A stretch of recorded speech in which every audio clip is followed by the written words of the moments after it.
እንግዲህ ዛሬና የሚቀጥሉትን ምናልባት ከዚህ በኋላ ፕሮባብሊ 2 ሳምንቶች ከዚህ በኋላ ምናልባት 3 ሊሆን ይችላል ከዚህ በኋላ ግን የሶፎንያስን መጽሐፍ እናያለን። ከብሉይ ኪዳን መጽሐፍ ማየት መማር መልካም ስለሆነ አንድ መጽሐፍ እናያለን ብለን አስበን ነበር። ስለዚህ የሶፎንያስን መጽሐፍ አውጥተን እናነባለን። በአዲሱ መደበኛ ትርጉም እኔ ያስኩትን ከያዛችሁ ገጽ 1386 ላይ ማግኘት እንችላለን።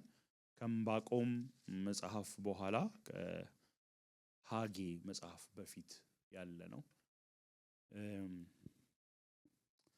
አንድ ቁጥር እናነብና ምዕራፍ 1 ቁጥር 1 እናነብና ከዛ በኋላ እንጸልያለን። ሶፎንያስ ምዕራፍ 1 ቁጥር 1 በጌታ በኢየሱስ ስም አነባለሁ። በይሁዳ ንጉስ በአሞጽ ልጅ በዮስያስ ዘመን ወደ ሕዝቅያስ ልጅ ወደ አማርያ ልጅ ወደ ጎዶልያስ ልጅ ወደ ኩሲ ልጅ ወደ ሶፎንያስ የመጣ የእግዚአብሔር ቃል ይሄ ነው። እንጸልያለን።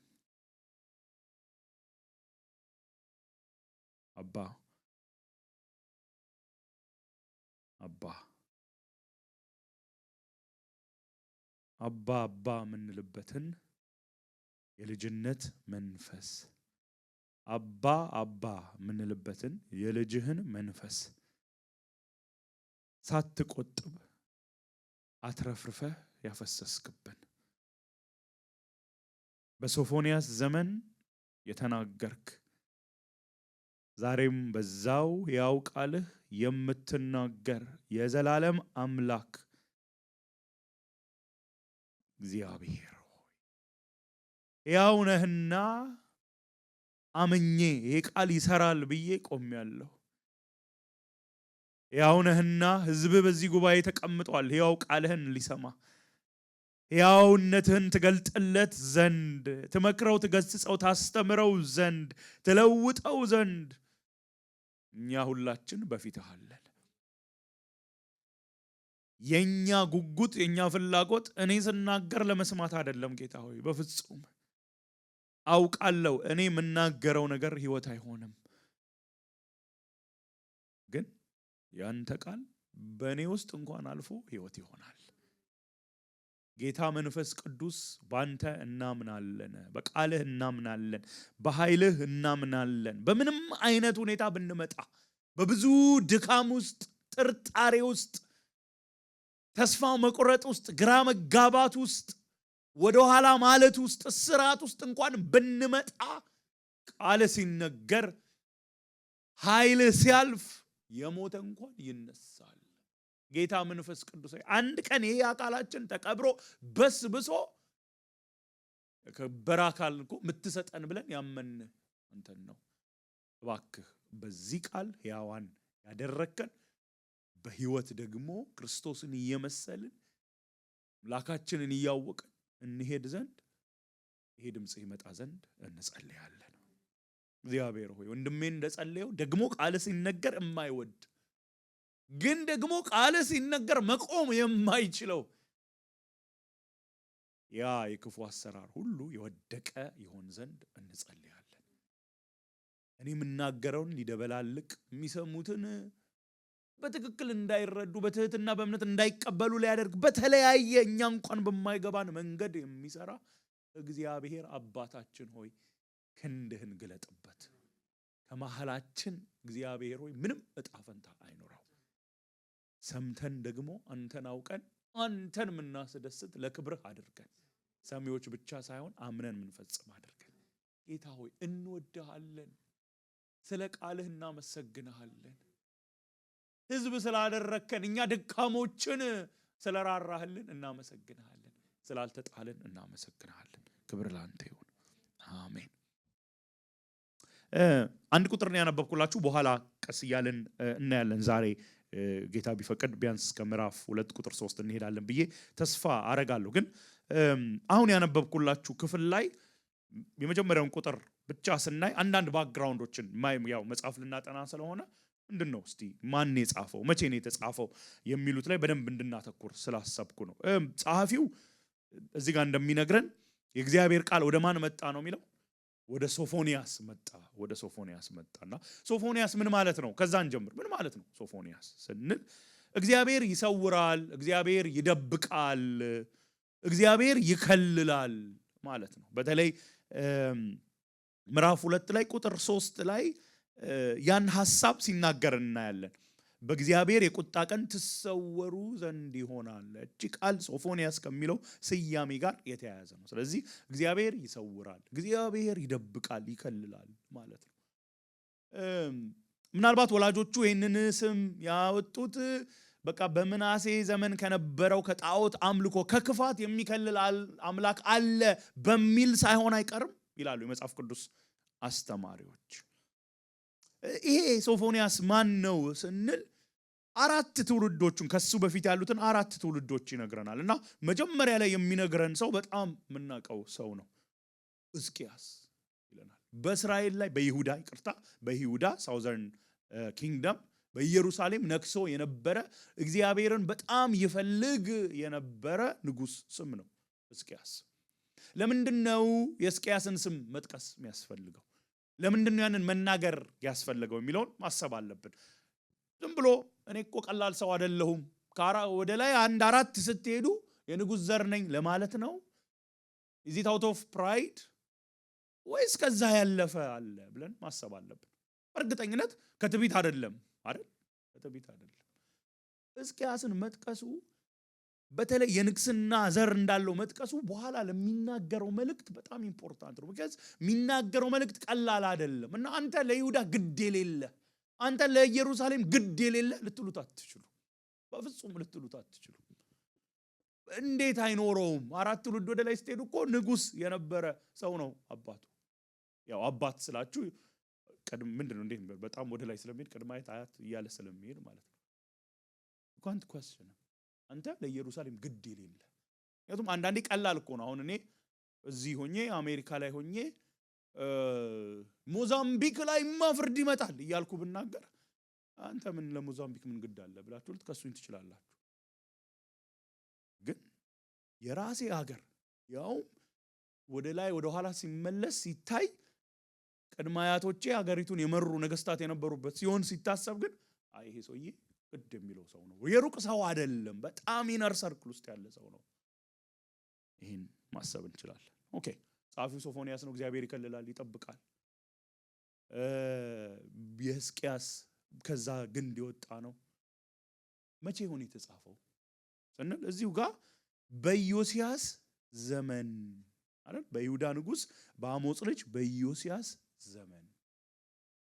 ኢዮስያስ ማለት በኢየሩሳሌም ከ640 ቢሲ እስከ 609 ቢሲ የነገሰ ንጉስ ነው። ወደ 31 ዓመታት የነገሰ ሰው ነው። በ640 ቢሲ እና በ609 ቢሲ መካከል ነው የተጻፈው። በእርግጠኝነት 31 ብዙ ነው አይደል? 31 ዓመት ብዙ ነው። የቱ ጋ ነው የሚለውን ማወቅ በጣም እርግጠኛ መሆን ይከብዳል። ግን አንዳንድ መገመት የምንችልባቸው ክሎዎች አሉ። ለምን ማወቅ ያስፈልጋል? ኢምፖርታንት ስለሆነ ነግራችኋለሁ። አንደኛና ዋነኛ ክሉ ነነዌ ከመውደቋ በፊት ነው ይሄ የተጻፈው። ምዕራፍ 2 ቁጥር 13 ላይ ሄደን እንኳን ብናይ እጁን በሰሜን ላይ ይዘረጋል፣ አሶርን ያጠፋል፣ ነነዌም ፍጹም ባድማ ትሆናለች ይላል። ነነዌ የአሶር ዋና ከተማ ባድማ ከሆነች በኋላ ይሄን ቢጽፍ ተገቢ አይደለም አይደል? ትንቢት ነው እየተናገረ ነው። ስለዚህ ነነዌ ከመጥፋቷ በፊት የተጻፈ ነው። ታሪክን ሄደን ደግሞ ስንመረምር ነነዌ የጠፋችው በ612 ቢሲ ነው። ስለዚህ ይሄ ክፍል የተጻፈው ከ612 ቢሲ በፊት ነው። ያንን በእርግጠኝነት መናገር እንችላለን። ኦኬ የተወሰነ አጠበብ ነው። ግን መቼ በእርግጠኝነት እሱን መናገር አንችልም። ግን ለምን ኢምፖርታንት እንደሆነ መቼ ተጻፈ የሚለውን ትንሽ ለማግኘት መሞከሩ እንደሆነ እዚህ ጋር ባክግራውንድ ለመስጠት ትክክለኛው ነገር ስለሆነ መጽሐፍ ስንይዝ መቼ የሚለውን ከቨር ለማድረግ ብቻ አይደለም ይሄንንም አደርገው። ኢዮስያስ የሚባለው ንጉስ እስቲ እንየው። ሁለተኛ ዜና ላይ እንሂድና ሁለተኛ ዜና ምዕራፍ 34 ላይ እንሂድ። ሁለተኛ ዜና ምዕራፍ 34 ቁጥር 3 ላይ መጀመሪያ ቁጥር 3ን እናንብብ። ሁለተኛ ዜና ምዕራፍ 34 ቁጥር 3 ከፈለጋችሁ ደግሞ ሚዲያ ክፍሎች እዚህ ጋር ዲስፕሌይ ስለሚያደርጉልን እዛ ላይ ማየት እንችላለን። በዘመነ መንግስቱ ኢዮስያስ በ8ኛው ዓመት ገና ወጣት ሳለ የአባቱን የዳዊትን አምላክ መፈለግ ጀመረ። በ8 ዓመቱ ነው የነገሰው። በነገሰ በ8ኛ ዓመት ደግሞ መቼ ነው ነገሰ ያልኳችሁ ትዝ ይላችኋል? 640 ቢሲ ላይ ነው የነገሰው። 8 ዓመት ከነገሰ በኋላ በ8ኛው ዓመት በ632 አንድ ነገር ማድረግ ጀመረ። ምን ማድረግ ጀመረ? የአባቱን የዳዊትን አምላክ መፈለግ ጀመረ። እዛ ይቀጥልና በ12ኛውም ዓመት ይሁዳንና ኢየሩሳሌምን ከኮረብታ መስገጃዎች ከአሸራ ምስል ከተቀረጸ ጣዖትና ቀልጠው ከተሰሩ ምስሎች አነጻ ይለናል። 8 ዓመት ነገሰ። እግዚአብሔር አምላክን መፈለግ ጀመረ። ከዛ በ12ኛ ዓመት ምን አደረገ? ኢየሩሳሌምን አነጻ። ከምንድን ነው የሚያነጻው? ስትሉ ከጣዖት አምልኮ። ከኢዮስያስ በፊት የነበረው ንጉስ አሞን ይባላል። 2 ዓመት ነው የገዛው። ከአሞን በፊት ግን አንድ የገዛ ንጉስ አለ፣ ምናሴ የሚባል 55 ዓመት ነው የገዛው። ምናልባትም በኢየሩሳሌም ታሪክ የሱን ያህል ረጅም ዘመን የገዛ ንጉስ የለም። ረጅም ዓመት መግዛት ብቻ አይደለም፣ እንደ ምናሴ አይነት ደግሞ ክፉ ንጉስ የለም። በይሁዳ ታሪክ ክፉ ንጉስ ማን ነው ስትሉ ምናሴ። ምናሴ ያደረጋቸውን ነገሮች እጄ ሊስት ባረጋላችሁ ይከብዳችኋል። ግን እስቲ ትንሽ ወደ 33 ደግሞ መለስ ስንል አንድ ምዕራፍ ወደ ኋላ እንበልና ከቁጥር 1 ጀምሬ ልጀምርላችሁ። ምናሴ በነገሰ ጊዜ እድሜው 12 ነበር። በኢየሩሳሌም ተቀምጦም 55 ዓመት ገዛ። እግዚአብሔር ከእስራኤላውያን ፊት አሳዶ ያስወጣቸውን ህዝቦች አጸያፊ ልማድ በመከተል በእግዚአብሔር ፊት ክፉ ድርጊትን ፈጸመ። አባቱ ሕዝቅያስ ያጠፋቸውን የኮረብታ መስገጃ ስፍራዎች መልሶ ሰራ። ለባዕልም መሰዋዕትን አቆመ። የአሼራን አምዶች ሰራ። ለሰማይ ከዋክብት ሰራዊት ሰገደ፣ አመለካቸው። እግዚአብሔር ስሜ ለዘላለም በኢየሩሳሌም ይኖራል ባለበት በእግዚአብሔር ቤተ መቅደስ መሰዋዕትን ሰራ። በሁለቱም የእግዚአብሔር ቤተ መቅደስ አደባባዮች ላይ ለሁሉም የሰማይ ከዋክብት ሰራዊት መሰዋዕትን ሰራ።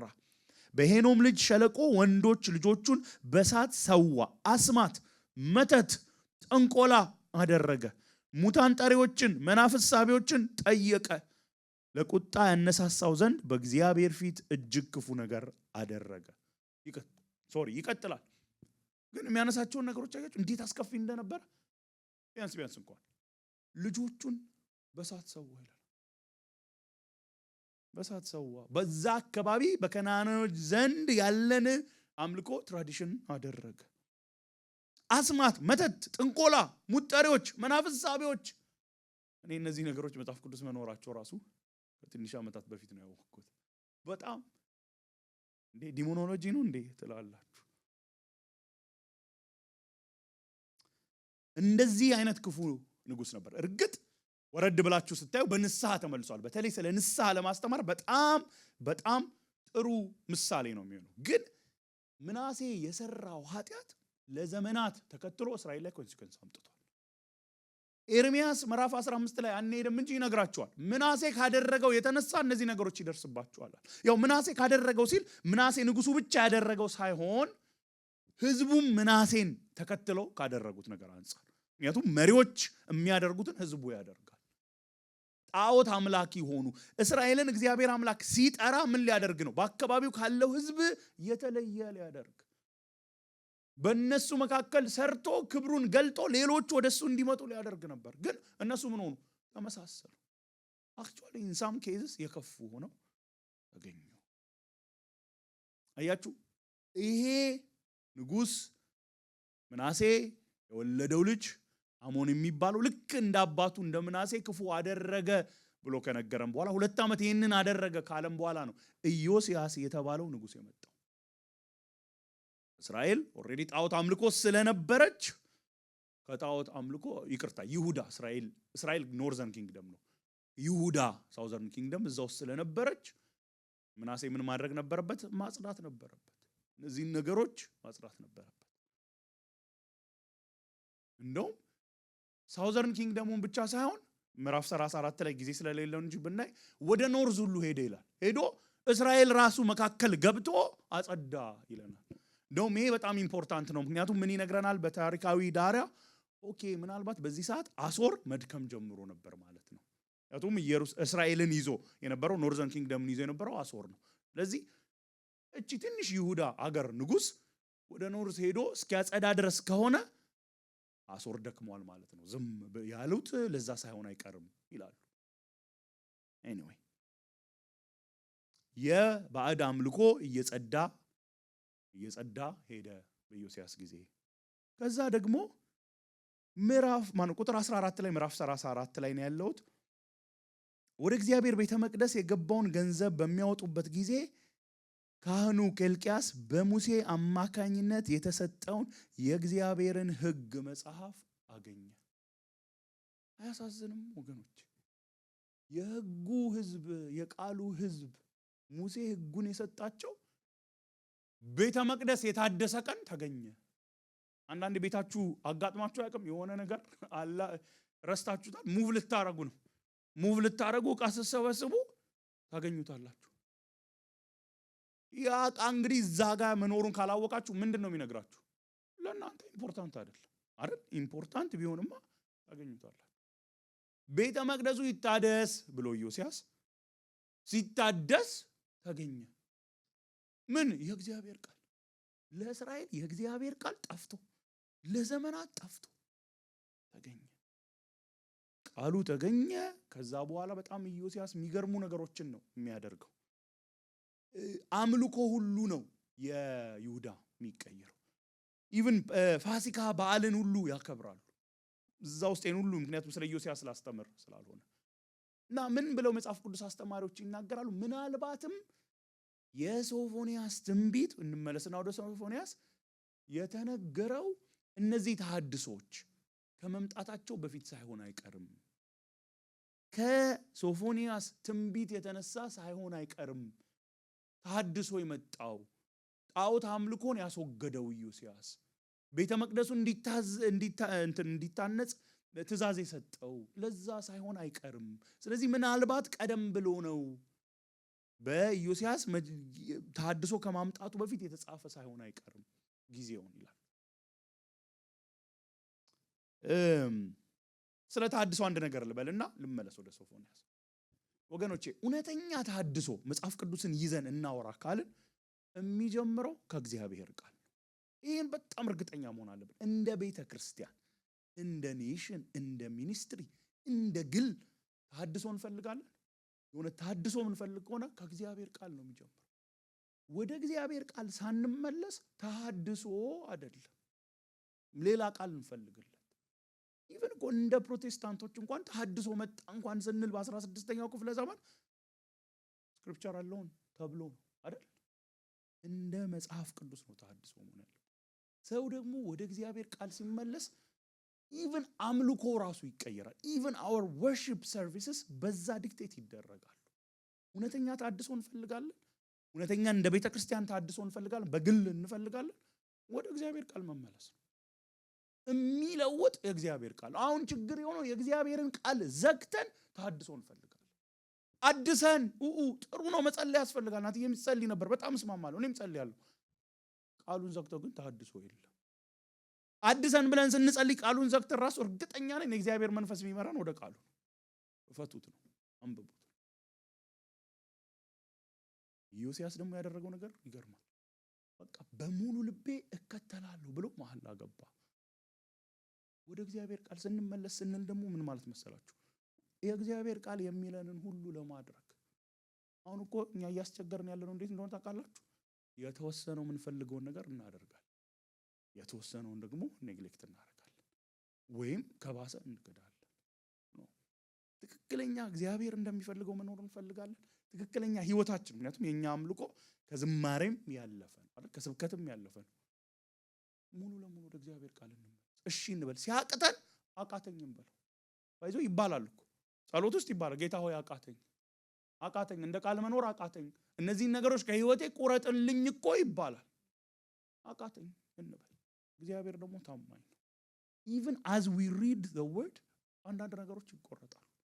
ምክንያቱም ቃሉ ማን ነው? ኦተሩ ጸሐፊው ማን ነው? ጌታ መንፈስ ቅዱስ። እያነበብን ነገሮቻችን ይሰራሉ። እያነበብን ቃሉ ራሱ እያነበበን እያሳየን ድካማችንን አመጻችንን ወደ ንስሐ እየመራ በውስጣችን እምነትን እየፈጠረ ይለውጣል። ተሐድሶ የምንፈልግ ከሆነ ወደ እግዚአብሔር ቃል እንመለስ። እሺ ሶፎንያስ መቼ ነው የተጻፈው የሚለውን አያችሁ፣ ያተኮርኩት ይሄንን ለመናገር ነው። ምናልባትም የሶፎንያስ ትንቢት የተነገረው ዮሲያስ ተሐድሶን ገና ከመጀመሩ በፊት ነው ያለው። ብዙዎች የመጽሐፍ ቅዱስ አስተማሪዎች የሚሉትም ያንን ነው። እሺ ታዲያ ለምን ጻፈው? ምንድነው ዓላማው? ዓላማው ቤስት ሴለር መሆን ስላለበት ነው አይደል? ቤስት ሴለር መሆን አለበት። ኒውዮርክ ታይምስ ቤስት ሴለር መሆን አለብኝ። ወይም ምናልባት የኖረበት ዘመን በጣም ኤርሚያስ ከኖረበት ዘመን ጋር በጣም ተመሳሳይ ተቀራራቢ፣ ዕንባቆምም ናሆምም ከኖሩበት ዘመን ጋር በጣም ይቀራረባል ተብሎ ይታሰባል የይሁዳን ታሪክ ካየ። ስለዚህ እነ ኤርሚያስ እነ ዕንባቆም እነ ናሆም እየጻፉ ስለሆነ እሱም መጻፍ አለበት ነው ይመስላችኋል? ምን ነው ዝም አላችሁኝ? አይደለም። ዓላማው አንደኛ ሁለት ብቻ ኮር እናውጣ። ፍርድ ይመጣል ሊያስጠነቅቅ፣ በይሁዳ አልፎ ደግሞ በምድር ሁሉ ላይ ፍርድ ይመጣል። የመጀመሪያው ዓላማ። በንስሐ ለሚመለሱ ደግሞ ድነት አለ የሚል ተስፋ ሊሰጥ። ፍርድ ይመጣል በይሁዳ በኢየሩሳሌም በምድር ላይ አንደኛ። ሁለተኛ ግን በንስሐ የምትመለሱ ከሆነ ተስፋ አለ። በጣም ሶፎንያስ የሚታወቅበት አንድ ፍሬዝ አለ። የእግዚአብሔር ቀን the day of the Lord። የበቀል የፍርድ ቀን ደግሞ የድነትም ቀን ነው። በጣም ይህንን ደጋግሞ ይህንን ፍሬዝ ይጠቀማል። እዚህ እየነገራቸው ያለው እግዚአብሔር ይፈርዳል፣ በንስሐ ለሚመለሱ ደግሞ ይመራል። ይህንን ነው የሚላቸው። እሺ እንደዛ ከሆነ እስቲ እያነበብን የቻልነውን ያህል እንሂድ። ከቁጥር 1 ጀምሮ በይሁዳ ንጉሥ በአሞጽ ልጅ በኢዮስያስ ዘመን ትንሽ ላይኖች ወደ ታች ልሂድና ወደ ሶፎንያስ የመጣ የእግዚአብሔር ቃል ይሄ ነው። በጣም ደስ ይለኛል። ወደ ሶፎንያስ የመጣ የእግዚአብሔር ቃል። ወገኖች አምላካችን ምን ያህል ርኅሩህ ነው። ባይልክለትስ በጣም እኛ we should be very grateful ስለ እግዚአብሔር ቃል። ወገኖች ምን ያህል grateful እንሁን። ዝም ቢልስ፣ ጸጥ ቢለው፣ አሁን እግዚአብሔር አሁን ጸጥ ቢል ምንም ተናግሮ ባይሆን ኖሮ እሺ የት ነው የምናገኘው? እንዴት እናገኘዋለን? ዝም ቢለን፣ ማንነቱን ባይነግረን፣ ፍቃዱን ባይነግረን፣ ባያስጠነቅቀን፣ ባይመክረን፣ ድነት መንገድን ባያሳየን ምን እንሆን ነበር? ያለ ቃሉ ጠፋ ነበር። ወገኖች እግዚአብሔር እኮ ሲወድ ነው የሚያስጠነቅቀን። አሁን ብዙ ጊዜ ሲያስጠነቅቀን እንትን እንላለን፣ የጠላን ይመስለናል አይደል?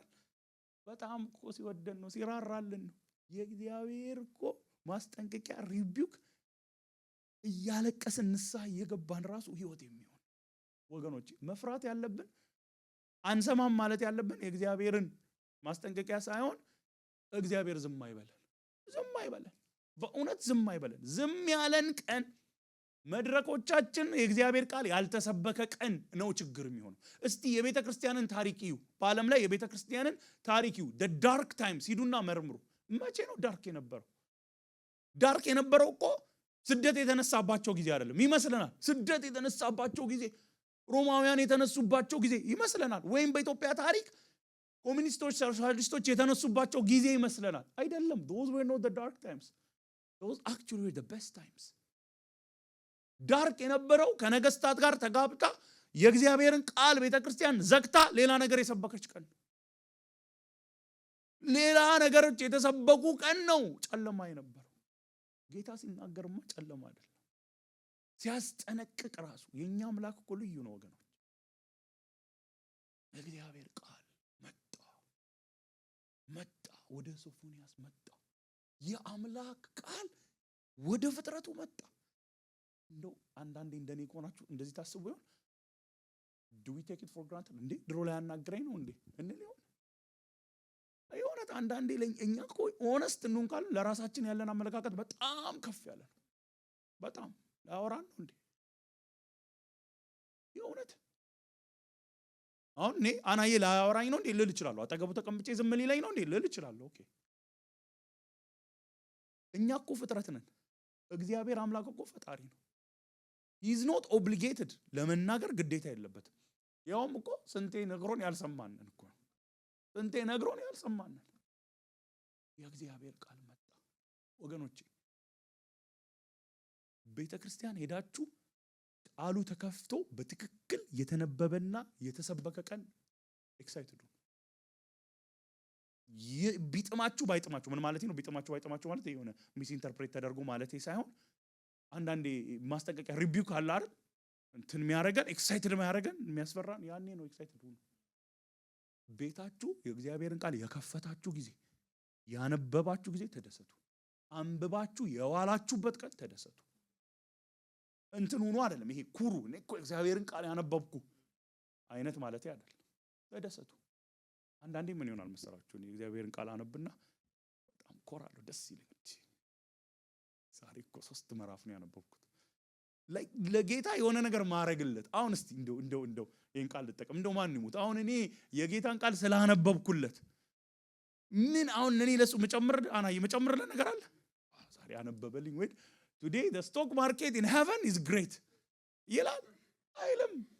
አይ እውነቴን እኮ ነው አይልም? እኛ እግዚአብሔርን ቃል ስላነበብን ለኛ እኮ ነው ህይወት የሚሆነው። እንዴ እኔ ኤርሚያስን በዲሳይፕልሺፕ እያነበብን ነው። ዲሳይፕልሺፕ ተመዝገቡ በኋላ ኪውአር ኮድ ይኖራል። ይሄም ማስታወቂያ ነው፣ ከፍለውኝ ነው። እና የኤርሚያስ ማስታወቂያ ላይ ማን ማስታወቂያ ላይ ኤረሲ ያው ያስተዋወቀ ነው የእግዚአብሔርን ፍቃድ። ያው እኔ እንደዛ አስቤ ነው እንጂ ተሳስቼ አይደለም። የኤርሚያስ ትንቢት ላይ ምን ይላል? እናንተ ጣዖትን የምታመልኩት ይላል። እኔ እንግዲህ ሪፍሬዝ አድርጌው ማንን የጎዳችሁ በሰላችሁ ይላችኋል። እውነት እኮ ማን ይጎዳል? አሁን እስራኤል ተነስታ ቅድም የሚያደርጉትን ነገር ሲያደርጉ እግዚአብሔር አምላክ ይጎዳል? በቃ ጉድ ነው ዛሬ ይባላል። የስ አመጽ በእግዚአብሔር ካራክተር ላይ ይተናታክ። ግን ኪሳራው እኮ ለኛ ነው። ጣዖት ስናመልክ እኮ ኪሳራ እግዚአብሔርን ሳንታዘዝ ስንቀርቆኛ ነው የምንጎዳው። የሚሰግዱለት አያንሰውም፣ እሱ ደግሞ አያስፈልጉም። ሲጀምር አያስፈልጉም። እሺ እግዚአብሔር ቃል መጣ እና መልእክቱ ምንድነው? ቁጥር 2 እና 3 እናንብብ። ማንኛውንም ነገር ከምድረ ገጽ አጠፋለሁ ይላል እግዚአብሔር። ሰውንና እንስሳን አጠፋለሁ፣ የሰማይ ወፎችን የባህር አሶችን አጠፋለሁ። ሰውን ከምድር ገጽ በማስወግድበት ጊዜ ክፉዎች የፍርስራሽ ክምር ይሆናሉ ይላል እግዚአብሔር። አጠፋለሁ አጠፋለሁ አጠፋለሁ። ይሄን እኮ ዛሬ በሰማኔ ወደ እኔ ቢመጣ ይሄ ቃል አደራ ኢንስፓየርድ ነኝ ምናምን ለማለት አይደለም። አስተካክላችሁ ዝም ወጋውት ነው። ይሄ ከጌታ አይደለም እኮ ነው የምንለው። አሁን ራሱ ይሄ ሰውዬ እንደዚህ አይነት ስብከት ነው የሚደጋግምብኝ ብላችሁ ከዚህ በኋላ የምትሰሙኝ አይመስለኝም። ማንኛውንም ነገር ከምድረ ገጽ አጠፋለሁ። ማንኛውንም ነገር ከምድረ ገጽ፣ ከኢየሩሳሌም አይደለም፣ ከምድረ ገጽ አጠፋለሁ። ማን ነው የሚያጠፋው? እግዚአብሔር። አጠፋለሁ። ሰውንና እንስሳን አጠፋለሁ፣ የሰማይ ወፎችን የባህር አሶችን አጠፋለሁ።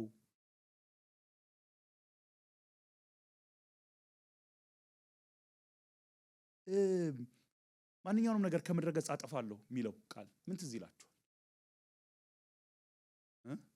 ጥቅስ ጆይ ምን ኦኬ ዘፍጥረት 1 ላይ ስማ ፈጥረ አይ አጠፋለሁ ነው የኖህ ያው አንተ ነህ እንት የሰጣቸው የኖህ እና ላይቭ ባይሆን ኖሮ የሆነ ነገር ነግራችሁ ነበር። ጄኔሲስ 6:7 ነው የሚለውና ይሄ ነገር ተሳለ አልነገር ምንም አላልኩም። አናይ ምንድን ነው የሚያስቃችሁ? ምንም አላልኩም። እኔ ከልጆች ጋር ነው የምውለውና ዛሬ ራሱ እዛ እያስተማርኩኝ ይሉታል፣ ደጋግመው ይሉታል። 6:7 የሚባለው ይሉታል። እኔ ነገር ያው ስብከቴ ውስጥ እንዳይገባ ብዬ ገባ። እንግዲህ አናይ ይቅርታ። ማንኛውንም ነገር ከምድረ ገጽ አጠፋለሁ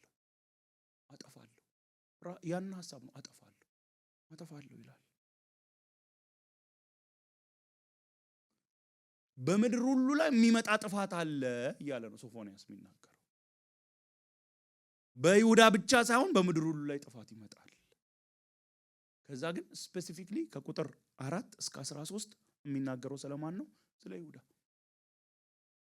እጄን በይሁዳ ላይ በኢየሩሳሌምም በሚኖሩት ሁሉ ላይ አነሳለሁ። የበዓልን ትሩፍ የጣዖታትና የአመንዝራ ካህናትን ስም ሁሉ ከዚያ ስፍራ አጠፋለሁ። የሰማይ ሰራዊትን ለማምለክ በሰገነት ላይ ወጥተው የሚሰግዱትን ለእግዚአብሔር እየሰገዱ በስሙ እየማሉ በሜልኮም ደግሞ የሚምሉትን እግዚአብሔርን ከመከተል ወደ ኋላ የሚመለሱትን እግዚአብሔርን የማይፈልጉትን እንዲረዳቸው የማይጠይቁትን አጠፋለሁ። ተደጋጋሚ ቃል ብዬ በጠይቃችሁ ምንድነው? አጠፋለሁ። እጄን አነሳለሁ። አሁን ብዙ ጊዜ በቃ እግዚአብሔር እጁን ያነሳል ብለን ስናስብ በፖዚቲቭ ነው አይደል? እዚህ ጋር ግን እጄን አነሳለሁ ላጠፋቸው፣ ልፈርድባቸው በኢየሩሳሌም በሚኖሩት ሁሉ ላይ ጣዖት አምልኮን አጠፋለሁ። የበዓል ቅሬታ ወይም ትሩፍ የጣዖታትና የአመንዝራ ካህናትን ስም ሁሉ ከዚያ ስፍራ አጠፋለሁ። የጣዖት አምልኮን አጠፋለሁ። የጣዖት አምልኮ ካህናትን ይህንን የሚያስፋፉትን አጠፋለሁ። እና እነዚህ ሰዎች ምን ያደርጋሉ? የሰማይ ሰራዊትን ለማምለክ በሰገነት ላይ ወጥተው ይሰግዳሉ። ባኦል በነገራችን ላይ የከነዓን አምላክ ነው። የስቶርም ጋድ፣ በተለይ ከስቶርም ጋር ያገናኙታል፣ ከዝናብ ጋር ያገናኙታል። ዝናብን የሚሰጠን እሱ ነው ብለው ያምናሉ። ዝናብ ሲዘንብ የሚያመሰግኑት ያህዌን ሳይሆን ማንን ነው? ባልን ነው። ዝናብ ሳይኖር ሲቀር የሚለምኑት ማንን ነው? ባልን ነው። ባኦል በእንግሊዝኛ ነው እንደዛ ያልኩት። ባኦል ለምናል። ለዛ እኮ ነው እግዚአብሔር አምላክ በኤልያስ በኩል ምንድነው ያደረገው? ከዚህ በኋላ ምን አይሆንም አለ። ምን አይሆንም? ረሳችሁት? ዝናብ አይዘንብም። ራንደምሊ አይደለም። አይ ቲንክ ይሄን ነገር እዚህ ተናግራለሁ ብዬ አስባለሁ። ራንደምሊ አይደለም እግዚአብሔር አምላክ እስቲ ቆይ የሆነ ነገር ለምን አረጋግም? ዝናብ አይደለም። እነዚህ ሰዎች እስራኤላውያን፣ እሱ የጻፈላቸው ማን የተናገራቸው ኤልያስ እስራኤላውያን ናቸው። ዝናብ ፍለጋ የሚሄዱት ያህዌ ጋር አይደለም። ኦኬ ታያላችሁ እናንተ የሚመስላችሁ ባኦል የሚሰጣችሁ መስሏችሁ ነው አይደል? ይሄው አፌ ቃል በቀር አለ። ያህዌ ነው የዘጋው፣ የከነዓን አምላክ። አሦራውያን ደግሞ የሰማይ ሰራዊትን ያመልካሉ፣ ከዋክብትን ያመልካሉ፣ ጨረቃን ያመልካሉ። ሜልኮንም ደግሞ የሚያመልኩ አሉ። የአሞን ሰዎች ያመልካሉ። ሜልኮን ደግሞ ምንድነው የሚደረገው መሰላችሁ?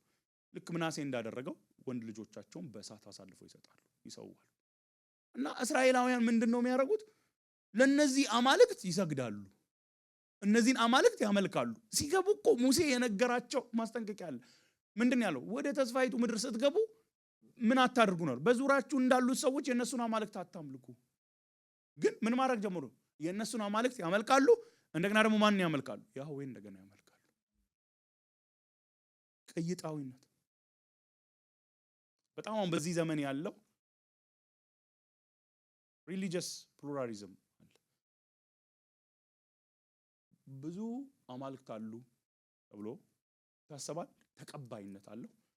ወይም ደግሞ አንድ አምላክ አለ፣ ወደሱ ግን በብዙ መንገድ ይኬዳል። በክርስቶስ ኢየሱስ ይኬዳል፣ በሌላም መንገድ ይኬዳል። ኦልዌይስ ሙሉ መንገዶች ወደ እግዚአብሔር ያመራሉ ብለው ይነግሩናል። በክርስቶስ ብቻ አይደለም። አንድ ሰው ከመሃላችሁ ተነስቶ ኖ ኖ ኖ ኖ ኖ ወደ እግዚአብሔር መድረስ የምንችልበት መንገድ ክርስቶስ ኢየሱስ ብቻ ነው ካለ ይሄ አመፀኛ፣ ትዕቢተኛ፣ አሮጋንት ፐርሰን፣ ይሄ ያላደገ ሰው ይላሉ። አንድ ጊዜ ከድሮ ከቢሊ ግራም ጋር ሚኒስትሪ የጀመረ ሰው በኋላ ሚኒስትሪውንም ምኑንም ከክርስትናው የሚወጣ ሰው ምን አለ? አዲስ ኪዳንን እያነሳ እኮ ነው እነ ጳውሎስን እነ ጴጥሮስን እያነሳ to say that በክርስቶስ ኢየሱስ ብቻ ነው የሚዳነው it's very arrogant እያለ እያየው በጣም ገረመ። አሁን በዚህ ዘመን እኮ ወገኖች የምንኖርበት ኮሚኒቲ መካከል እኮ ያለው ይሄ ነው። ብድግ ብላችሁ አይ የሚዳነው በክርስቶስ ኢየሱስ ብቻ ነው ብትሉ እናንተ ኋላ ቀር ናችሁ፣ ትዕቢተኛ ናችሁ፣ አመፀኛ ናችሁ። አንድ ነገር ግን ልንገራችሁ፣ ዛሬ አይደለም ይሄ ጀመረው። አደንግጡ፣ ዛሬ አልጀመረም። ይሄ ከተጻፈ ወደ 2600 ዓመት ይሆናል ይሄ ክፍል። በዛ ዘመንም የነበረ ነው። ኢቮልቭ እንደ ሰርክል ነው የሚመጣው። ዶንት ቢ ሰርፕራይዝድ። እነዚህ ሰዎች አንደኛ ቅይጣዊነት አለበት፣ ሌላ አምላክ ያመልካሉ። እሱ ብቻ ሳይሆን ቁጥር 6 ያነበብኩላችሁ እግዚአብሔርን ከመከተል ወደ ኋላ የሚመለሱ እግዚአብሔርን የማይፈልጉ እንዲረዳቸው የማይጠይቁ ናቸው። ችግር ውስጥ እንኳን ሲገቡ እግዚአብሔርን አይደለም የሚጠይቁት። በጣም ማን ታሪክ ትዝ ይለኛል መሰላችሁ? አሳ የሚባል የእስራኤል ንጉስ ነው፣ የይሁዳ ንጉስ ነበር እና በጣም ብዙውን ዘመን እግዚአብሔርን የሚጠይቅ ሰው ነበር። መጨረሻ ላይ ግን የሆነ ጊዜ አነስ ያለ ሰራዊት ሲነሳበት ምን አደረገ? እግዚአብሔርን ከመጠየቅ ይልቅ ከሌላ ንጉስ ጋር ተባብሮ ከሌላ ሀገር ንጉስ ጋር ተባብሮ ያንን ሀገር ጋር ተዋጋ። ከዛ እንደ ነብይ ተነሳና እንዴት እንዲህ ታደርጋለህ? ያኔ በጣም ትልቅ ሰራዊት ሲመጣ በእግዚአብሔር ጋር አይደለው የሄድከው? እንዴት አሁን ያነሰ ሰራዊት ሲመጣ ጭራሽ ሰው ጋር ትሄዳለህ? ይለው ነብዩን ምን አደረገው? ወሰደና እስር ቤት ጨመረው። ከዛ እግሩን ታመመ ይላል ለ2 ዓመት። ብዙዎች ጋር ሄደ፣ ብዙ ሐኪሞች ጋር ሄደ። አንድ ቀንም እንኳን እግዚአብሔርን አልሰማም። ሰው እንዴት ታሞ አንድ ቀን እንኳን አይፈልግም? እግዚአብሔር እንዲረዳቸው አይጠይቁም። they look for solutions somewhere else። እንደዚህ ነገር እኮ መፍትሄ የት ነው እየፈለግን ያለነው ወገኖች? የት ነው እየፈለግን ያለነው? ስናዝን ደስታ የት ነው እየፈለግን ያለነው? ኮንፈርት የት ነው እየፈለግን ያለነው? ፐርፐዝ የት ነው የምትፈልጉት? አይ ኖ you're young። የት ነው ፐርፐዝ የምትፈልጉት? በስራችሁ career is very important ታውቃላችሁ። ኢንካሬጅ እናደርጋለን። ከሆሊስቲክ ሚኒስትሪ ጋር በተቻለን እንግዲህ ወደፊት ለመስራት እንሞክራለን። አንደርስታንድ career ፍረስትሬሽን ውስጥ ይከታል በጣም ምንም ጥያቄ የለው። ግን የህይወት ትርጉምን career አይሰጥም። ትዳር እንጸልያለን እንፈልጋለን፣ በጣም ልክ ነው። በጣም ምን ማለት የለብኝ፣ እንደውም ፈልጉ ጸልዩ ነው መባል ያለበት። ግን እንፈልጋለን እንጸልያለን፣ መፍትሄ አድርገን ነው እየፈለግን ያለነው። እንደው ደስታ ይጨምርልኛል ከሆነ ተሳስተናል። ጌታ ኢየሱስ ካላረካን በፍጹም ትዳር አያረካን። በፍጹም የት ነው እየፈለግን ያለነው? ቁጥር 7 በልዑል እግዚአብሔር ፊት ዝም በሉ የእግዚአብሔር ቀን ቀርቧልና። እግዚአብሔር መስዋዕትን አዘጋጅቷል፣ የጠራቸውን ቀድሷል። በእግዚአብሔር የመስዋዕት ቀን መሳፍንቱና የንጉስ ልጆች እንግዳ ልብስ የሚለብሱትን ሁሉ እቀጣለሁ። ዝም በሉ በማን ፊት? በልዑል እግዚአብሔር። ጠዋት እንዳልኩት የእግዚአብሔር አምላካችን ታይትል ስናይ we have to pause። what does it mean? ልዑል እግዚአብሔር፣ ሉዓላዊ እግዚአብሔር፣ ሁሉን በሚገዛ በእግዚአብሔር ፊት ምን በሉ? ዝም በሉ። እግዚአብሔር ቀን ቀርቧልና ከዚህ በኋላ ነው የሚያነሳው ደጋግሞ እግዚአብሔር ቀን የሚለው ዝም በሉ። ሬቨራንስ፣ ፍርሃት ወገኖች፣ እግዚአብሔር አምላክ በጣም ሊፈራ የሚገባው አምላክ ነው። በጣም አሁን በዚህ ዘመን ነምበር 1 ፕሮብሌም ብዬ በቤተ ክርስቲያን ውስጥ ያለው ፈሪሃ እግዚአብሔር የለንም። ለእግዚአብሔር አምላክ ፍርሃት የለንም። ፍርሃት ስል ወይኔ ያጠፋኛል፣ ክፉ ነው፣ ጨካኝ ነው ሳይሆን አክብሮት። እንደውም አንድ ቦታ ላይ አንድ ስተዲ ባይብል ላይ proper response to God ብሎ ነው ዲፋይን ያደርጉት። I like it. proper response ተገቢ የሆነ ምላሽ፣ ገቢ ለእግዚአብሔር አምላክ የሚገባ ምላሽ ነው መስጠት አለብን። ዝማሬያችን፣ ኑሯችን፣ ስብከታችን፣ አገልግሎታችን። ዝም በሉ እግዚአብሔር ቀን ቀርቧል። በተለይ ይሄ ለእስራኤል ለማኖር ይቅርታ 10 ጊዜ እስራኤል ስል ታረዱኝ በቃ አላስተካክል ለይሁዳ የሚለው ለይሁዳ በጣም was very true። ከጥቂት አመታት በኋላ ድምጥማጧ ነው የሚጠፋው እና በሉ ከደናጽሩ በኩል እግዚአብሔር መስዋዕትን አዘጋጅቷል፣ የጠራቸውን ቀድሷል። በእግዚአብሔር የመስዋዕት ቀን መሳፍንቱ የንጉስ ልጆችን እንግዳ ልብስ የሚለብሱት ሁሉ ቀጣለሁ ይላል። መስዋዕት አዘጋጅቷል ሲል እግዚአብሔር ይመሰገን ዘንድ ሳይሆን is gonna punish them ይቀጣቸው ነው። ወራሪዎችን ጠርቷል። እንግዳ ልብስ የሚለብሱትን ጣዖት አምልኮ ማለት ነው። ጣዖትን የሚያመልኩትን መሳፍንቱና የንጉስ ልጆች በተለይ ከመሪነት ጋር ኃላፊነት አለ። ሊደርሺፕ ዝም ብሎ መክበሪያ መገነኛ አይደለም፣ በጣም ኃላፊነት አለ። በቤተሰብ ይሁን በቤተክርስቲያን በሚኒስትሪ በሀገር ተመልከቱት። ምንም ነገር ኃላፊነት መሪነት ላይ የሚቀመጥ ሰው በጣም ትልቅ ኃላፊነት አለው። ከነሱ ጀምሬ ይቀጣለሁ። በዚያን ቀን ቁጥር 9 በመድረኩ ላይ የሚዘሉትን ሁሉ የአማልክቶቻቸውን ቤት በአመፃና በማጭበርበር የሚሞሉትን እቀጣለሁ። አያችሁ ደጋገመው፣ እቀጣለሁ። ተገቢውን ፍርድ ፈርዳለሁ። በመድረኩ ላይ የሚዘሉት የሚለው ምናልባት ከጣዖት አምልኮ ጋር የተገናኘ ነገር ሳይሆን አይቀርም ይላሉ። ጣዖት የሚያመልኩ አመፃን፣ ማጭበርበርን ያመጡ እግዚአብሔር እንዲህ ይላል፣ በዚያን ቀን ከአሳ በር ጩኸት፣ በሁለተኛውም አደባባይ ዋይታ፣ ከኮረብቶችም ታላቅ ሽብር ይሰማል። የአሳ በር የሚለው በሰሜን በኩል ያለ ሜን ጌት ነው በኢየሩሳሌም። ሁለተኛው አደባባይ የሚለውም እንደገና በጣም ትልቅ በሰሜን ያለ አደባባይ ነው እና በዛ ጩኸት ዋይታ ታላቅ ሽብር ይሆናል ሲል ከሰሜን የሚመጣ ሌላ መንግስት አለ አይደል? በኋላ ባቢሎን ከሰሜን ነው የመጣው። በሰሜን በኩል ይመጣባቸዋል እያላቸዋል ቅጣት። እናንተ በመክቴሽ ገበያ የምትኖሩ ዋይ በሉ፣ ነጋዴዎቻችሁ ሁሉ ይደመሰሳሉ፣ በብር የሚነግዱት ሁሉ ይሞታሉ።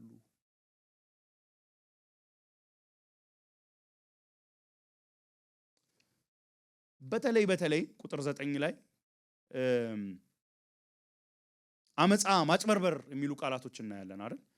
እና እነዚህ ነጋዴዎች ሳይሆኑ አይቀሩም ማጭበርበሩን፣ አመፃውን የሚያመጡት እና እነዚህም ሰዎች ላይ እግዚአብሔር ፈርዳለሁ እያለ ነው። እዚህ ላይ ፈርዳለሁ፣ እቀጣለሁ።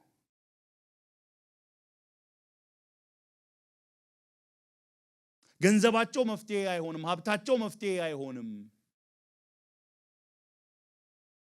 ቁጥር 12 ላይ በዚያን ዘመን ኢየሩሳሌምን በመብራት እፈትሻለሁ፣ ተንደላቀው የሚኖሩት በዝቃጭ ላይ እንደቀረ የወይን ጠጅ የሆኑትን ክፉም ይሁን መልካም እግዚአብሔር ምንም አያደርጉም የሚሉትን ቸልተኞችን እቀጣለሁ። አሁን ደግሞ በጣም ተደጋጋሚ ቃል ምንድነው? እቀጣለሁ፣ አጠፋለሁ፣ እቀጣለሁ። ሚላ ይመስለንም አይደል? እግዚአብሔር አምላክ ይመስለናል። አጠፋለሁ፣ እቀጣለሁ። ወይ ደግሞ ብሉይ ኪዳን ይመስለናል በጣም ስናሻሽል። መጣበታለሁ ስም በኋላ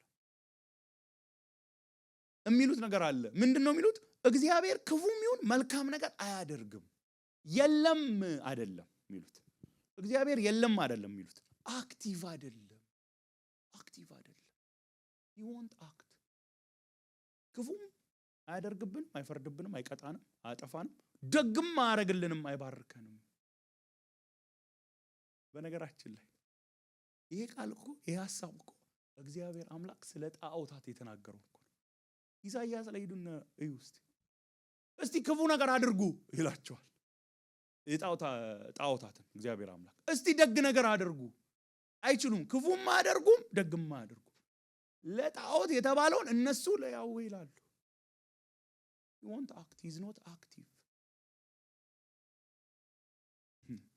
እግዚአብሔር ግን ምን ያህል አክቲቭ እንደሚሆን የምታዩት በዚያን ዘመን ኢየሩሳሌምን በመብራት እፈትሻለሁ። በመብራት መፈተሽ ምን ይመስላችኋል? የሆነ መብራት አብርታችሁ ስትፈትሹ ምንድነው? በጣም ከልብ የምትፈትሹት አይደል? አንድ አያመልጥም። እናንተ አክቲቭ አይደለም ነው የምትሉት አይደል? እግዚአብሔር አይፈርድም፣ አይቀጣም፣ አይባርክም ነው አይደል የምትሉት? እንደዚህ የሚሉትን በመብራት የሚያመልጠኝ የለም ነው። እግዚአብሔር አምላክ በመብራት አስፈልጎት ሳይሆን በሰውኛ ሲገለጽ የሚያመልጠኝ የለም። ሀብታቸው ይዘረፋል፣ ቤታቸው ይፈራረሳል። አስከፊ ቀን ነው የሚመጣው ይሁዳ ላይ። ቤቶች ይሰራሉ፣ ነገር ግን አይኖሩባቸው።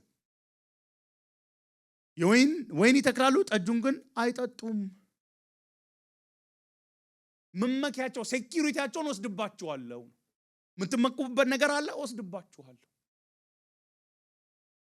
መጠጊያ ያላችሁት ነገር አለ፣ አይጠቅማችሁም።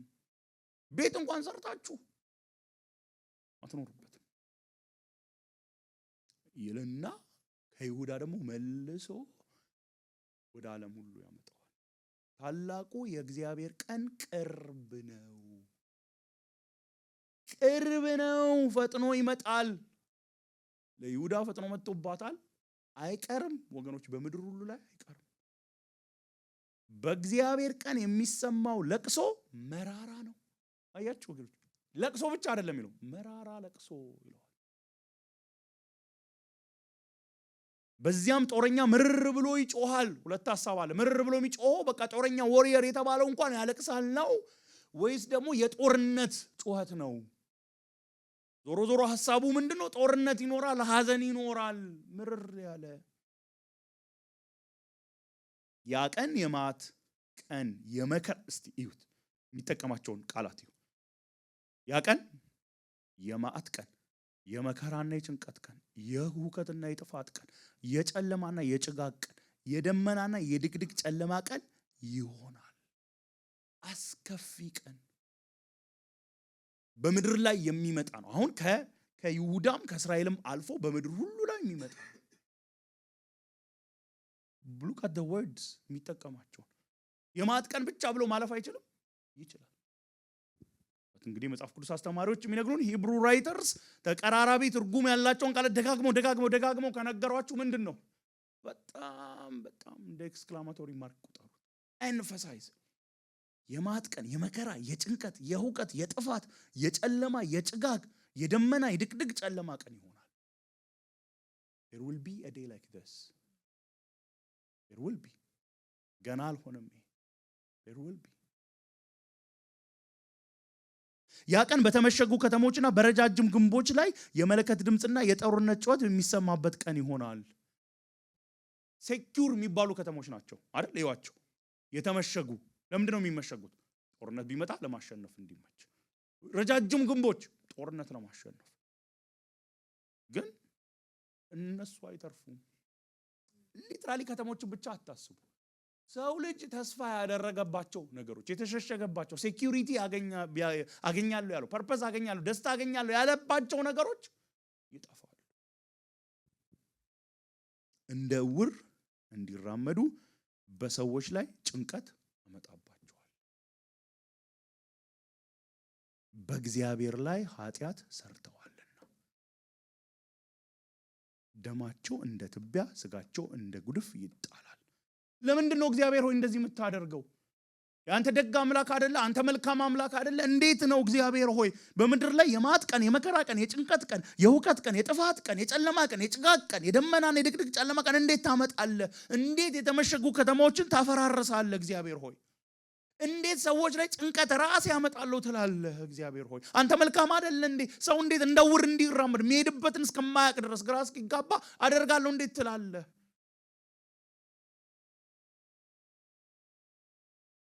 ኃጢአት ሰርተዋል ብቻ ነው የሚለው? ምንድን ነው የሚለው? በእግዚአብሔር ላይ ኃጢአት ሰርተዋልና ና መግባቷ ምንድን ነው የሚያሳየው? ምክንያቱም ነው አይደል? በእግዚአብሔር ላይ ኃጢአት። ወገኖቼ ኃጢአት አልቲሜትሊ ማን ላይ ነው? እግዚአብሔር ላይ። እኔ አሁን አጥኔን ተነስቼ ባማው ከአጥኔም በላይ አልቲሜትሊ የበደልኩት እግዚአብሔርን ነው። ባልንጀራህን እንደራስህ ውደድ ያለኝን አምላክ ነው። ኃጢአት ምንም በሉት አንዳንድ ኃጢአቶች እኮ አሉ ሰው አንጎዳበትም የሚባሉ ኃጢአቶች እንዳሉ ታውቃላችሁ። አንዱ ለላይፍ ትራንስሚሽን አይሆንም እንጂ ሰዎች በራቸውን ዘግተው ምላችሁ ይገባቸዋል። ኢንተርኔት ላይ ከፍተው የማይሆን ነገር ሲያደርጉ I'm not hurting anyone. People say that. I'm not hurting anyone. You are hurting yourself. You are hurting your future spouse. But most importantly, you're sinning against God. ኃጢአት ሁሉ አልቲሜትሊ በእግዚአብሔር ለዚህ እኮ ነው ወገኖቼ የኃጢአት ትንሽ የሌለው ምድር ላይ ኮንሲኩዌንሱ ምናልባት ሊለያይ ይችላል እንጂ የኃጢአት ትንሽ የለም። ማይነር ሲን ምንለው ነገር የለም። ኢንፋይናይትሊ ሆሊ የሆነ እግዚአብሔር ላይ ነው የምንሰራው። ቅጣቱ ልንሸከመው የማንችለው የእግዚአብሔር ቁጣ ጻድቅ አምላክ ስለሆነ እና እግዚአብሔር አምላክ ምን ይላል? በጣም የሚናገረው ነገር ደማቸው እንደ ትቢያ ስጋቸው እንደ ግዱፍ ይጣላል። ትቢያ ጉድፍ ምንድነው? ኢንሲግኒፊካንት የሆነ ነገር አይደል? ትራሽ የሆነ ነገር። የሰው ህይወት እንደዛ ይሆናል። as if like it's insignificant እግዚአብሔር በሚፈርድበት ጊዜ ኢንሲግኒፊካንት ነው ያለ አይደለም፣ ግን የሚመስልበትን እንኳን በትቢያ በጉድፍ ይልና በእግዚአብሔር የቁጣ ቀን። አሁን እግዚአብሔርን ቀን ምን ብሎ ጠራው? የእግዚአብሔር የቁጣ ቀን። ቁጣ ሲል ዝም ብሎ ብስጨት አይደለም። እግዚአብሔር ቁጣ ማለት በኃጢአት ላይ ሲፈርድ ማለት ነው። ብራቸው ሆነ ወርቃቸው ሊያድናቸው አይችልም። ሁለት ሐሳብ አለ። ብራቸውና ወርቃቸው ሊያድናቸው አይችልም ሲል አንድ ሀብታቸው ሊያድናቸው አይችልም። ግን ሁለተኛ ጣዖታትን የሚሰሩት በምንድን ነው? በብርና በወርቅ ነበር አይደል? ብር ሲል ይሄ ካሽ ማለት ሰልፍ። ጣዖቶቻቸው አያድኗቸውም። የሚያመልኳቸው ቀደም ያወራናችሁ ትዝ አላችሁ? እነ ባኦል እነ ሜልኮም እነሱ አያድኗቸውም።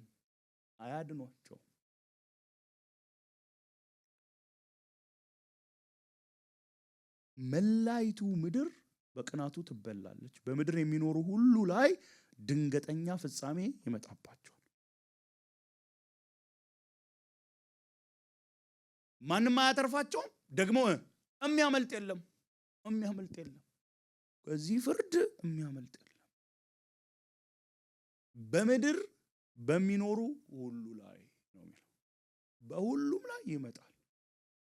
ድንገተኛ ፍጻሜ ይመጣባል።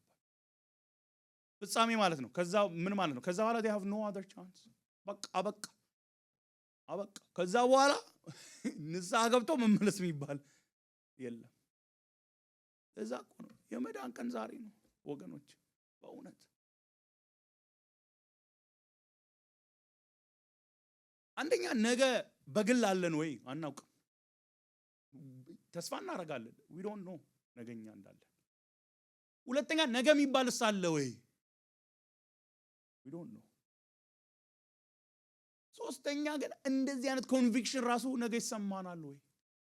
ዛሬ እግዚአብሔር ሲጠራን ሪስፖንድ ማድረግ ነው። በልጄ እመኑ ሲል ዛሬ ማመን ነው። ያ ኮንቪክሽን ነገ ይኖራል ወይ? ዛሬ ይህን ሁሉ ብዬ ካልኩ በኋላ ታዲያ አንተ ሰውዬ ምንድን ነው የምትለን በዚህ ማታ? ተስፋ እንቁረጥ? ኖ ተስፋ እንቁረጥ። ምዕራፍ 2 እናንተ እፍረት የሌላችሁ ሕዝብ ሆይ በአንድነት ተሰብሰቡ፣ ተከማቹ። የተወሰነው ጊዜ ሳይደርስ ቀኑ እንደ ገለባ ሳይጠራርጋችሁ የእግዚአብሔር ጽኑ ቁጣ በእናንተ ላይ ሳይመጣ የእግዚአብሔር የመዓት ቀን ሳይደርስባችሁ ተሰብሰቡ ለንስሐ እያላቸው። ፍርዱ ከመምጣቱ በፊት ያለው ጊዜ ምንድን ነው? የንስሐ አለ፣ ቀን አለ። የእግዚአብሔር የቁጣ ቀን አለ። ማንም የማያመልጥበት ቀን አለ። ማንም የማያተርፍበት ቀን አለ። አይቀርም፣ ይመጣል። it's for certain። በቃ እግዚአብሔር ተናግሯል። አይቀርም ወገኖች፣ አይቀርም። እቺ ምናቃት ምድር ታልፋለች። በእርግጠኝነት ልንገራችሁ፣ በምን እርግጠኛው? በታሪክ መካከል እግዚአብሔር ተናግሮ ከተናገረ ይሆናል። አንደኛ አይዋሽው፣ ሁለተኛ የሚያስቆመው የለም። ዛሬ ጠዋትም ብያለሁ። ዘፍጥረት 1 ላይ ሄዱና እስቲዩ ተናገረ። ምን ሆነ? ተናገረ ሆነ። ያው ወስደውት ፕሮስፔሪቲ ጎስፔል በቃ ለሆነ። ስለዚህ እኔ እምላለሁ ይሆንልሃል አሉ። ሲጀምር ያለው እግዚአብሔር ነው፣ አንተ አይደለህ። ካለ ይሆናል፣ ከተናገረ ይሆናል። ማንም አያስቆመውም፣ አያዘገየውም፣ አይቀርም። ተናግሯል። የፍርድ ቀን ወገኖቼ አለ። በነ ጴጥሮስ ዘመን እንደነበሩት አንሁን። የታለ አሉኩ። የታለ? ከድሮ ጀምሮ የፍርድ ቀን፣ የጌታ ቀን። ምክንያቱም ከነሱ አንግል እዩ። ሶፎንያስ ከነ ጴጥሮስ ዘመን 600 ምናምን ዓመት በፊት ነው የተነገረው። የታለ? 600 ምናምን ዓመት ሆነ። የታለ? እነ ኢሳይያስ 700 ምናምን ዓመት ሆነ። የታለ? አልሆነም 700 ምናምን ዓመት። የታለ? እሺ በአዲስ ኪዳን፣ በተለይ በአዲስ ኪዳን የነበሩ ሰዎች ኤኒ ታይም ጌታ እንደሚመጣ አስበው ነው የሚኖሩት የነበረው። እሺ ከሄደ በኋላ ቆየ 30 ዓመት አለ። የታለ? አይመጣም። አሁን ደግሞ በዚህ ዘመን ኋላ ቀር አስተሳሰብ ነው። እንደዚህ ኋላ ቀር አስተሳሰብ ነው። እንደዚህ አይነት አምላክ የለም። ይሄ የብሉይ ኪዳኑ አምላክ ነው። ቅድም ያልኳችሁ የብሉይ ኪዳኑ አምላክ ነው ይሉናል። ምን እንደሚሉን እነዚህ እስራኤላውያን ጦረኞች ነበሩ። ስለዚህ የሚገባቸው በጦርነት ቋንቋ ነው፣ በቫዮለንስ ነው። እና እግዚአብሔር እንደዚህ አይነት አይደለም ይሉናል አንዳንዶቹ ክርስቲያን ተብሎ። አንዳንዶቹ ደግሞ አፍ አውጥተው I don't like the God of the Old Testament ይሉናል።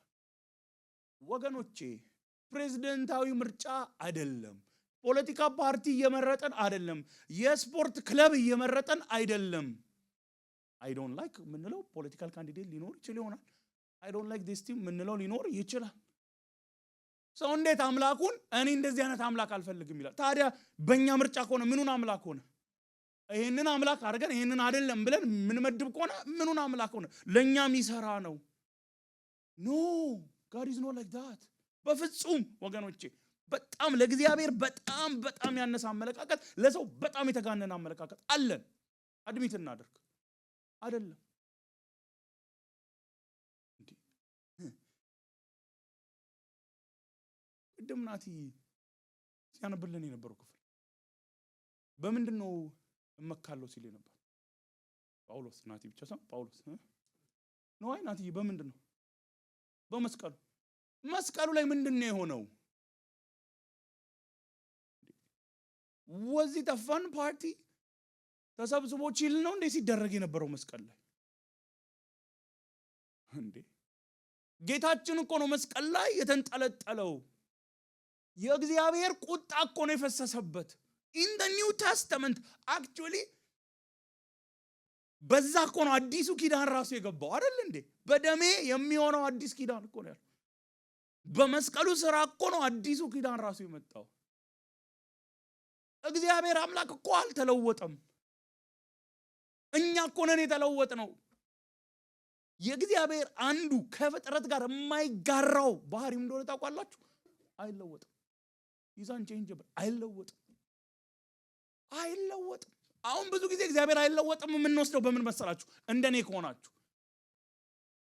ያኔ ረዳ ዛሬም ይረዳናል ብቻ ላይ ነው የምንወስደው። እውነት ነው፣ ልክ ነው። ያኔ ረዳ ዛሬም ይረዳል እንዴ? ያኔ በጽድቅ የፈረደ ዛሬም ይፈርዳል። አይለወጥም። እግዚአብሔር አምላክ ኃጢአት ላይ ያለውን አቋም አልቀየረም። እንደኛ ቴዎሎጂካል አቋም አይደለም የእግዚአብሔር አቋም። እኛ ነን የምንቀይረው። እኛ ነን የፖለቲካል አቋም የምንቀይረው። በጣም ኢንትረስት ሆቢ የምንቀይረው እኛ ነን። አይቀይረው። ልጁ ላይ እንኳን እስከማይራራ ድረስ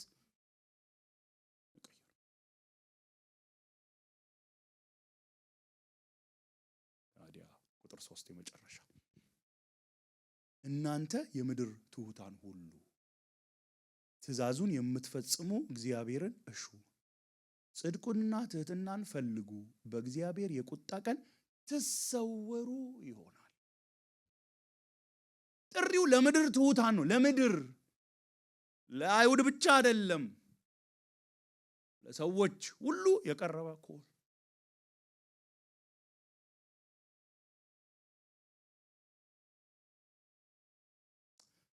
ከእግዚአብሔር የቁጣ ቀን ለመሰወር ትሁት መሆን ይጠይቃል። አንዱ ትሁት መሆን ማለት ለእግዚአብሔር መገዛት ማለት ነው። እግዚአብሔር ሆይ አንተ አምላክ ነህ፣ እኔ ደግሞ ፍጡር ነኝ ብለን ማሰብ አለብን። ከዛ መጀመር አለብን። ስለ እግዚአብሔር ትክክለኛ አመለካከት፣ ስለ ራሳችን ትክክለኛ አመለካከት ሊኖረን ይገባል። እግዚአብሔር ጻድቅ ነው፣ እኔ ኃጢአተኛ ነኝ ማለት አለብን። ያንን ካላለን በቃ እዛው ጋር ነው የምንቀረው። ከእግዚአብሔር መንገድና ከኔ መንገድ ሲባል የእግዚአብሔር መንገድ ማለት መቻል አለብን። እግዚአብሔር ያዘጋጀው መንገድ አንድ ነው፣ ጌታ ኢየሱስ ክርስቶስ ነው። እኛ ተነስተን ሌላ መንገድ አዘጋጅተናል።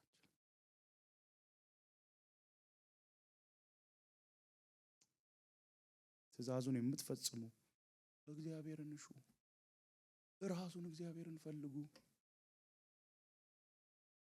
ወገኖቼ ወደ እግዚአብሔር ስንመለስ ፕራይመሪ ሪዝን ከእሳት ለማምለጥ አይደለም። አንድ በጣም ወደው ስሙን ይከብዳል ለመናገር አንድ ፕሪቸር ወደ ጌታ በቅርቡ ሄደ። ካሊፎርኒያ ውስጥ የሚያስተምር የነበረ አንድ ፓስተር ምን አለ?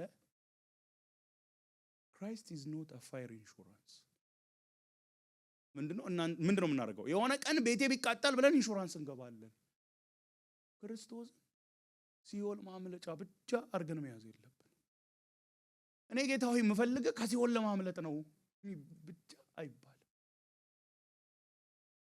we have to want him for who he is. we have to love him for who he is. አሁን በጣም በዚህ ዘመን ያለ ክርስቶስን እንደ አዳኝ ሰው መቀበል ፈቃደኛ ይሆናል፣ እንደ ጌታ ግን አልቀበልም። እኔ በጣም ይገርመኛል ይሄ ዲቤት፣ the lordship ዲቤት ይሉታል።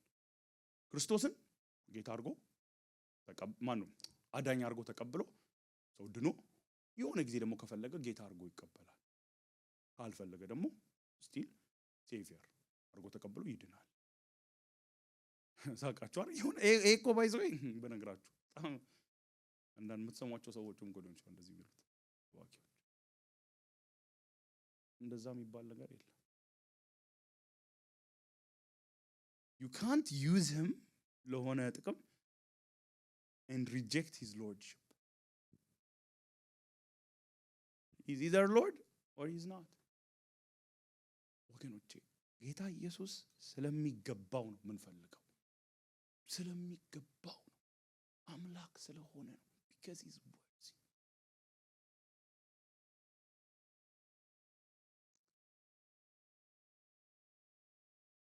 በእግዚአብሔር ቁጣ ቀን ተሰወሩ ይሆናል። በ3 ደቂቃ ውስጥ I promise you. don't take it lightly ነው። ድነትን ቀለል አድርገን አናየው በፍጹም። እየተሰወርን ያለነው ከእግዚአብሔር ቁጣ ነው። እያመለጥን ያለነው ከእግዚአብሔር ቁጣ ነው። እያገኘን ያለነው ግን እግዚአብሔር ራሱ። ወገኖች እኛ እኮ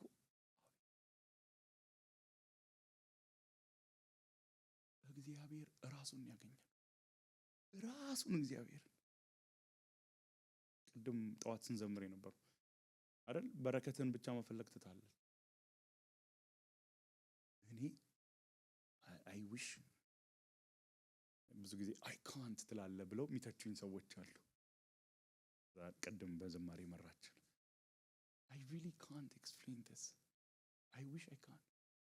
እግዚአብሔር ራሱን ሰው እኮ ስንት ነገር አግኝቶ ይደሰታል እንዴ? ተው እንዴ፣ ግልጽ ነው። ስንት ነገር አግኝተን አይደለም። የኛ ቲም ሲያሸንፍ እንዴ ነው የምንደሰተው? እኛ እኮ ምንም አሸነፍን እኮ ነው የምንለው። ራሱ ስፖርት ስለማታ አሸነፍን እኔ እላለሁ አሸነፍን። አያቁኝም፣ ሼር የለኝም፣ የእውነት ሼር የለኝም። ምናልባት እንደው መለያቸውን ገዝቼ አሁን እንደውም ሳይዙ የለም እንጂ ምናምን ነው የሚሆነው። we gained God himself ራሱ እግዚአብሔር ራሱን ሰጥቷል። ስለዚህ እቺን አንድ ደቂቃ ስጠቀም የእውነት በጣም ምለምናችሁ because I don't know ነገን ይኑረን አይኑረን አላቅም ያንግ አደልት ስለመጣን ስለምናገለግል ሳይሆን በክርስቶስ ውስጥ ተሸሽገናል